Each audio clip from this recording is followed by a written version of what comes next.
La Constitution du Cameroun. Préambule. Le peuple camerounais. Fier de sa diversité linguistique et culturelle, élément de sa personnalité nationale qu'elle contribue à enrichir, mais profondément conscient de la nécessité impérieuse de parfaire son unité, proclame solennellement qu'il constitue une seule et même nation, engagée dans le même destin, et affirme sa volonté inébranlable de construire la patrie camerounaise sur la base de l'idéal de fraternité, de justice et de progrès. Et jaloux de l'indépendance de la patrie camerounaise, chèrement acquise et résolu à préserver cette indépendance, convaincu que le salut de l'Afrique se trouve dans la réalisation d'une solidarité de plus en plus étroite entre les peuples africains, affirme sa volonté d'œuvrer à la construction d'une Afrique unie et libre, tout en entretenant avec les autres nations du monde des relations pacifiques et fraternelles conformément aux principes formulés par la Charte des Nations Unies. Résolu à exploiter ces richesses naturelles afin d'assurer le bien-être de tous en relevant le niveau de vie des populations sans aucune discrimination, affirme son droit au développement ainsi que sa volonté de consacrer tous ses efforts pour le réaliser et se déclare prêt à coopérer avec tous les États désireux de participer à cette entreprise nationale dans le respect de sa souveraineté et de l'indépendance de l'État camerounais. Le peuple camerounais proclame que l'être humain, sans distinction de race, de religion, de sexe, de croyance, possède des droits inaliénables et sacrés. Affirme son attachement aux libertés fondamentales inscrites dans la Déclaration universelle des droits de l'homme, la Charte des Nations Unies, la Charte africaine des droits de l'homme et des peuples et toutes les conventions internationales y relatives et dûment ratifiées, notamment aux principes suivants. Tous les hommes sont égaux en droits et devoirs. L'État assure à tous les citoyens les conditions nécessaires à leur développement. L'État assure la protection des minorités et préserve les droits des populations autochtones conformément à la loi. La liberté et la sécurité sont garanties à chaque individu dans le respect des droits d'autrui et de l'intérêt supérieur de l'État. Tout homme a le droit de se fixer en tout lieu et de se déplacer librement sous réserve des prescriptions légales relatives à l'ordre, à la sécurité et à la tranquillité publique. Le domicile est inviolable. Nulle perquisition ne peut y avoir lieu qu'en vertu de la loi. Le secret de toute correspondance est inviolable. Il ne peut y être porté atteinte qu'en vertu des décisions émanant de l'autorité judiciaire.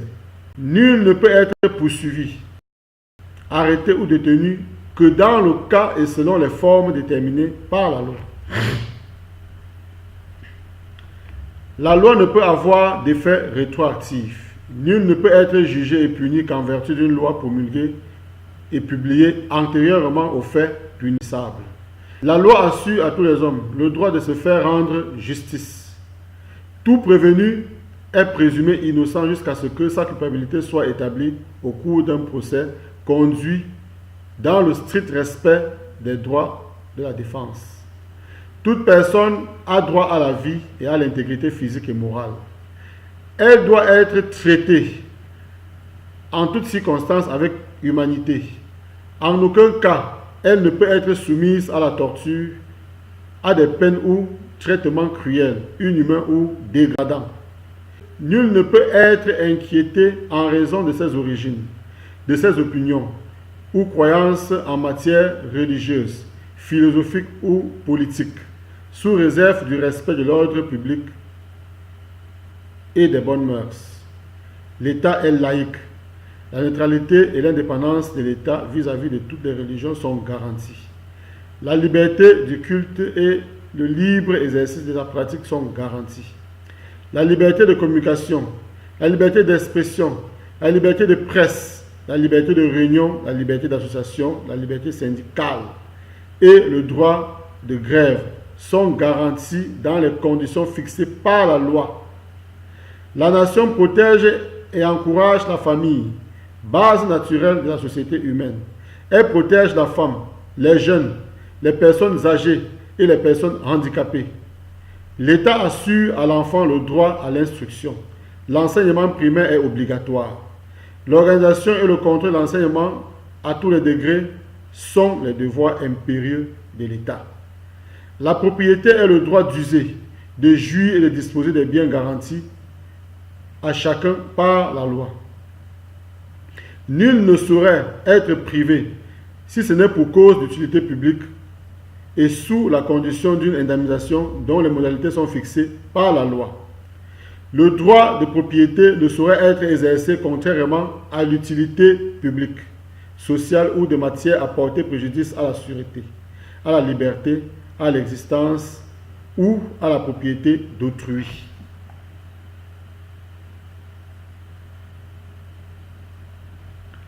Toute personne a droit à un environnement sain.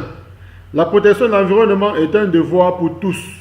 L'État veille à la défense et à la promotion de l'environnement. Tout homme a le droit et le devoir de travailler. Chacun doit participer en proportion de ses capacités aux charges publiques.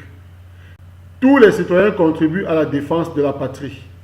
L'État garantit à tous les citoyens de l'un ou de l'autre sexe les droits et les libertés énumérés au préambule de la Constitution.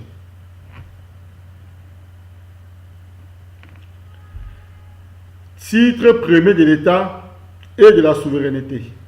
Article 1er. 1. La République unie du Cameroun prend à compter de l'entrée en vigueur de la présente loi la dénomination de République du Cameroun. Loi numéro 84-1 du 4 février 1984. 2. La République du Cameroun est un État unitaire décentralisé. Elle est une et indivisible, laïque, démocratique et sociale. Elle reconnaît et protège les valeurs traditionnelles conformes aux principes démocratiques, aux droits de l'homme et à la loi. Elle assure l'égalité de tous les citoyens devant la loi. 3. La République du Cameroun adopte l'anglais et le français comme langue officielle d'égale valeur. Elle garantit la promotion du bilinguisme sur toute l'étendue du territoire. Elle œuvre pour la protection de la promotion des langues nationales. 4. La devise de la République du Cameroun est paix, travail, patrie. 5. Son drapeau est vert, rouge, jaune, à 3 bandes verticales d'égale dimension.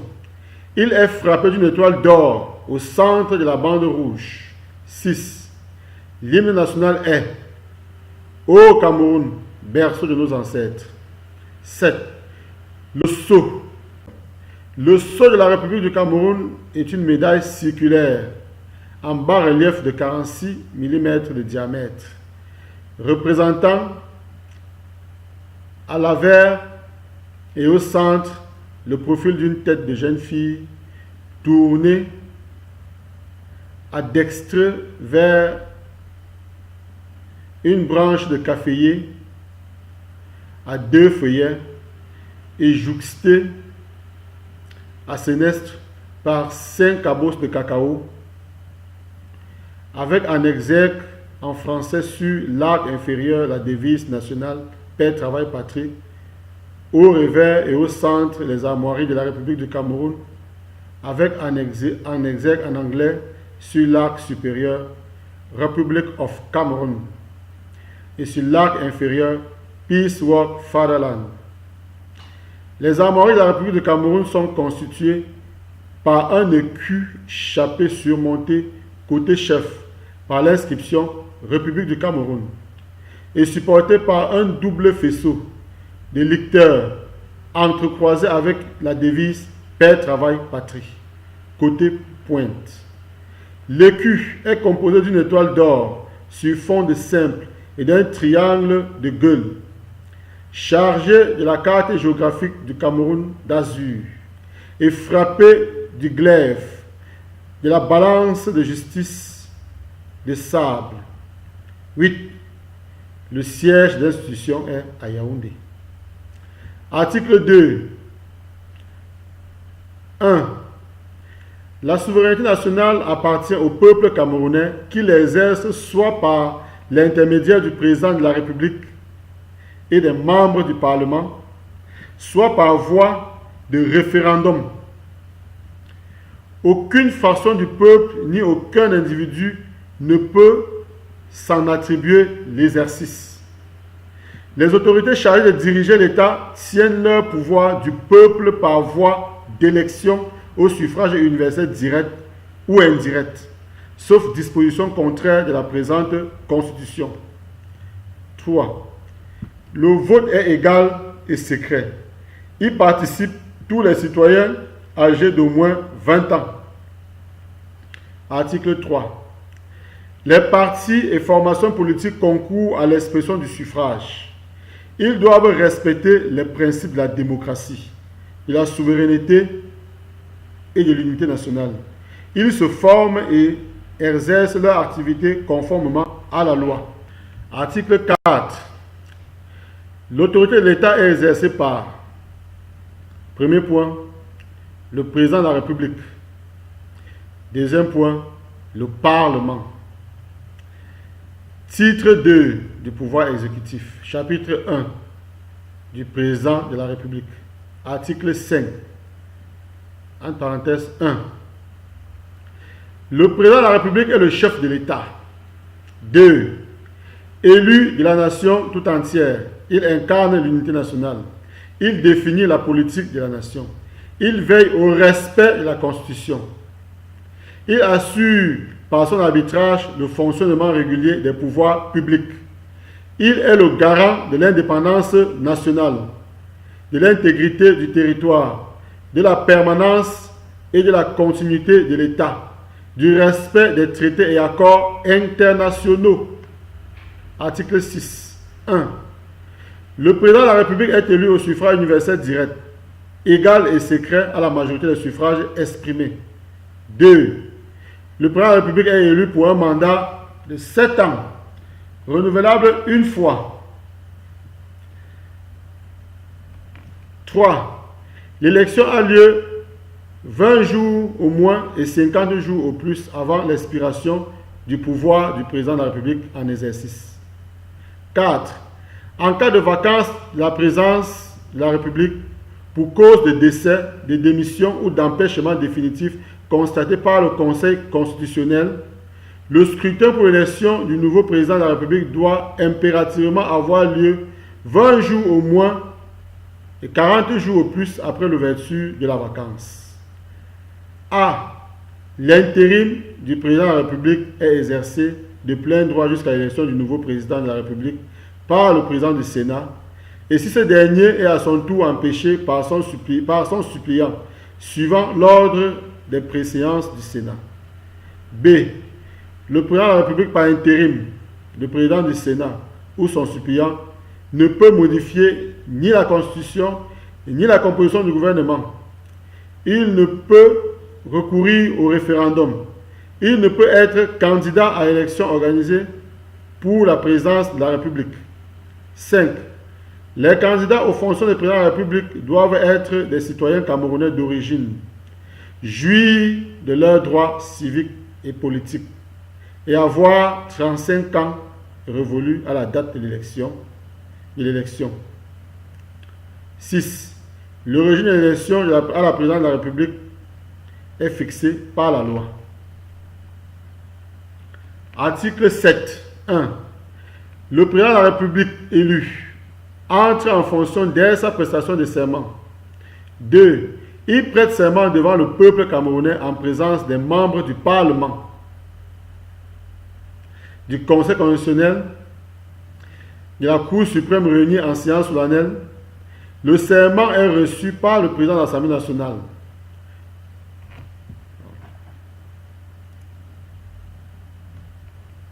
Trois. La formule du serment et les modalités d'application des dispositions des alinéas 1 et 2 ci-dessus sont fixées par la loi. 4. Les fonctions de président de la République sont incompatibles avec toute autre fonction publique élective ou toute activité professionnelle.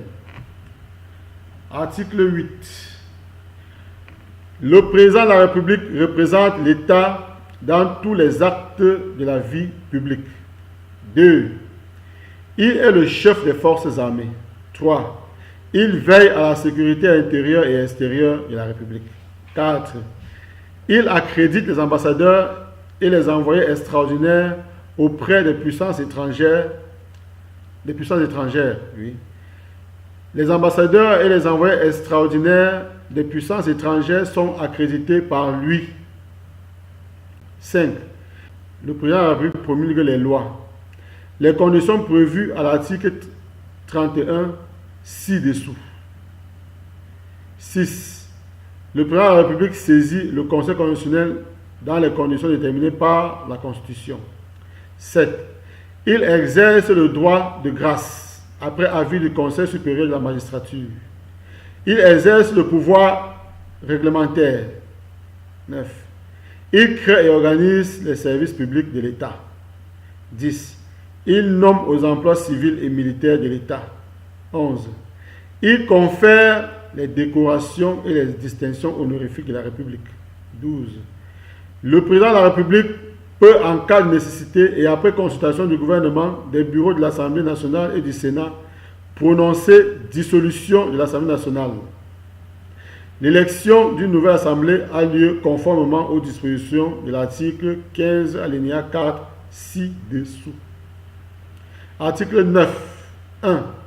Le président de la République peut, lorsque les circonstances l'exigent, proclamer par décret l'état d'urgence qui lui confère des pouvoirs spéciaux dans les conditions fixées par la loi. 2. Le président de la République peut, en cas de péril grave, menaçant l'intégrité du territoire, la vie, l'indépendance ou les institutions de la République, proclamer par décret l'état d'exception et prendre toutes les mesures qu'il juge nécessaires. Il en informe la nation par voie de message. Voilà, pas par suite. Le président de la République nomme le Premier ministre et sur proposition de celui-ci. Article 10. Le président de la République nomme le Premier ministre et sur proposition de celui-ci les autres membres du gouvernement. Il fixe leurs attributions. Il met fin à leurs fonctions. Il préside le conseil ministériel. Il préside les conseils ministériels. 2.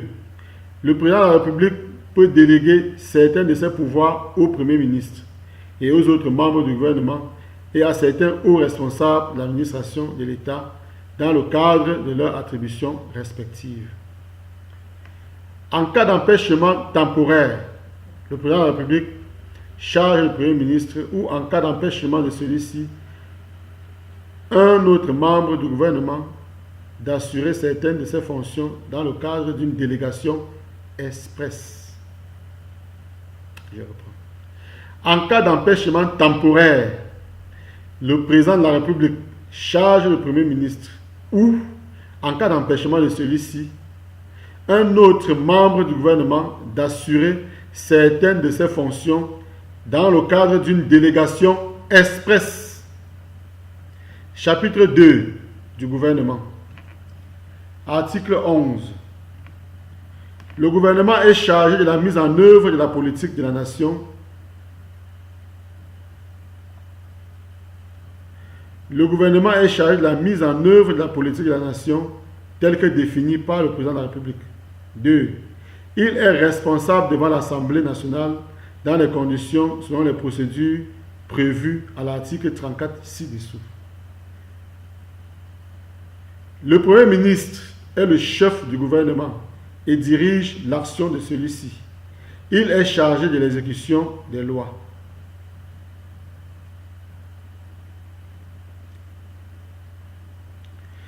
Le Premier ministre exerce la fonction. Le Premier ministre exerce le pouvoir réglementaire et nomme aux emplois civils, sous réserve des prérogatives reconnues au président de la République dans ces domaines. Il dirige sous les services administratifs nécessaires. Il dirige tous les services administratifs nécessaires à l'accomplissement de sa mission. Il peut déléguer certains de ses pouvoirs aux membres du gouvernement et à des hauts responsables de l'administration de l'État. Article 13.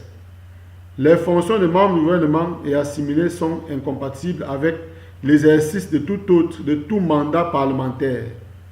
La présence d'un exécutif ou d'une assemblée d'une collectivité territoriale décentralisée, toute fonction de représentation professionnelle.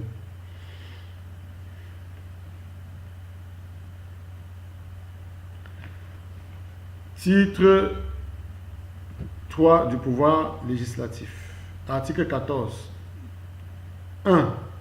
Le pouvoir législatif est exercé par le Parlement qui comprend deux chambres, l'Assemblée nationale, le Sénat. 2. Le Parlement légifère et contrôle l'action du gouvernement. 3. Les chambres du Parlement se réunissent aux mêmes dates. A. En session ordinaire, chaque année au mois de juin, au mois de novembre et au mois de mars. Sur convocation des bureaux de l'Assemblée nationale et du Sénat après consultation du président de la République. B. En session extraordinaire à la demande du président de la République ou du tiers des membres composant l'une et l'autre chambre. Toutefois, les deux chambres ne sont convoquées simultanément que si les matières portées à l'ordre du jour concernant l'une et l'autre.